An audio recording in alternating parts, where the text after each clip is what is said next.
Uşaqlar, biz indi sizin analarınıza zəng edirik. Siz də analarınızın bayramını təbrik edin. Birinci İlyaslardan başlayalım. Başlayaq. Bayram mübarək olsun.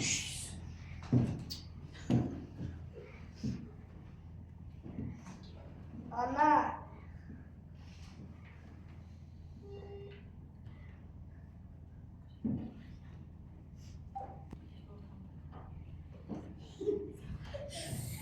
Alo.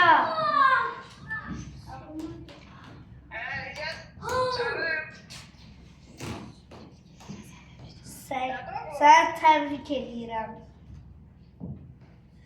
Niye? Ne münasibetle? 8 Mart'tır anacan. Laf tezden oyanmışam. Ellerimde gül çiçek, karşımda dayanmışam. 8 Mart'tır anacan. Gel öpüm iz gözünden.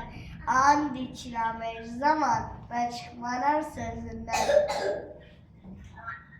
Çok sağ ol oğlum, öpürəm seni. Ben de seni Çok sağ ol öpürəm. tebrikin için. Çok sağ ol.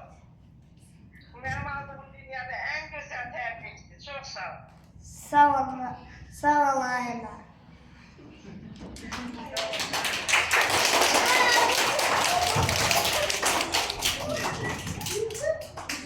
Mübarək.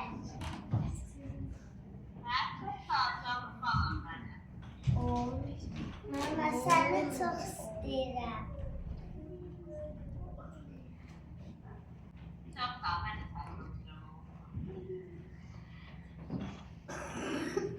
Sən bizim üçün uğrayırsan, vaxt keçirdirsən. Öpürsən, qucaqlayırsan. Bizə mənə qalsırsan, axsam-axsam. Yaxşı ki, varsan.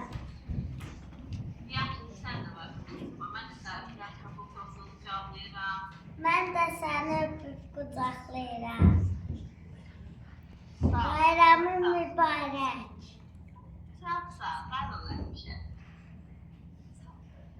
Sağ ol mama.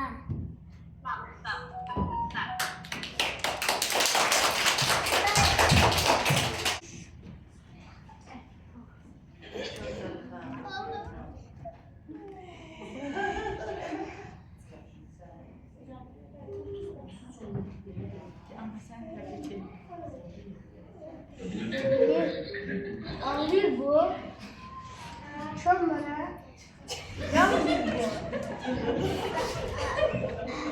Yanmıyor.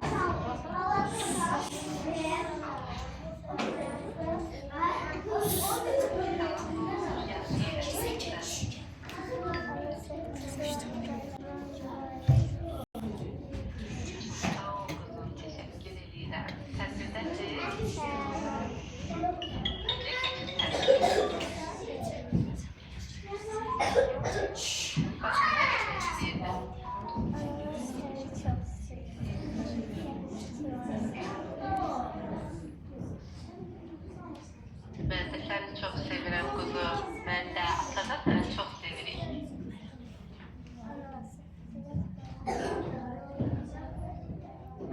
Çok sağ ol kuzum, çok sağ ol.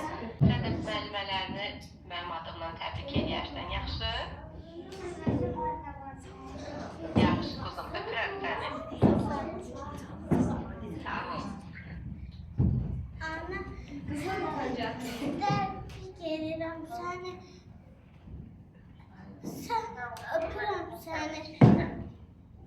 Çok sağ ol, mən də səni öpürəm.